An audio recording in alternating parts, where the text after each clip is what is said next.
I went a little overboard with this. I told a little too much information. Okay, that's all right. And I still haven't, I'm only at the beginning still.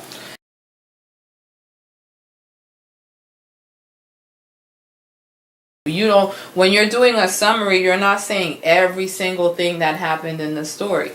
If you think of it this way, if you were riding on the elevator with someone who had never read the book and you really wanted them to understand what the book was about, what would you say to them?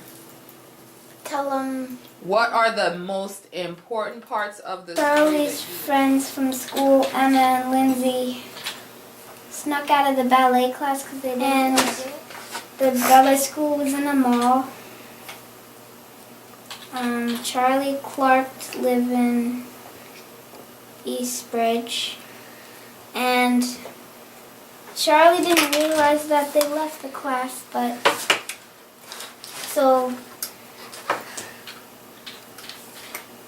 when Charlie did realize it, she tried to find an excuse to get out. She saw a mouse in the class and she screamed, and then everybody started screaming, and then she... So you're telling more details again.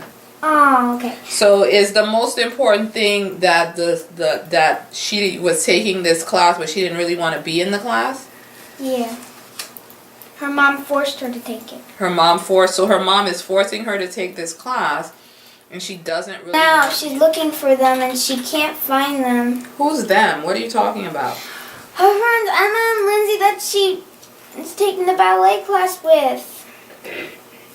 I told you I had to tell you more so you can understand who I'm talking about. Okay, let's start over. She's taking the classes that her mom doesn't want her to take. I mean, her mom wants her to take it, but she doesn't really want to take. Emma, yeah, and Emma and Lindsay are from her school. Okay. And so Emma and Lindsay left the class because they didn't like it. And then Charlie went out looking for them. And then Charlie got herself into trouble. And then they all wound up in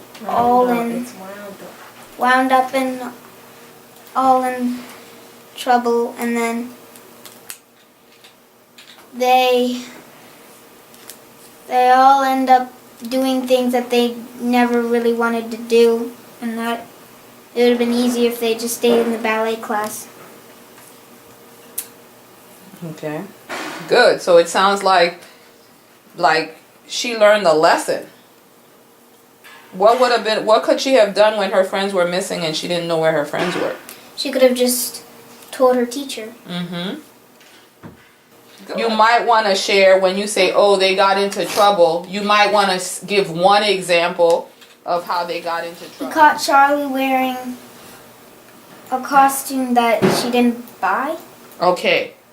That's a good enough example. You don't have to share all the details. Or maybe you could say what happened. She got chased. He kept chasing. Can you go back? Now, it might be hard to erase all the extra details that you put, so maybe get a clean sheet of paper and go back and write that brief summary that you just... But don't you have to know why she was wearing the costume? Not necessarily, because when you're writing a summary, it depends on what information you're trying to share. If you're just trying to share the broad summary of what the book was about, you don't have to tell me every little detail and explain why things happen. But if you want to focus on that costume incident, then you can share all the details. But for the big summary, since a lot of things happen in the book, you can't share all the details, because if you do, you're just writing the book over again. Does that make sense? Okay, good.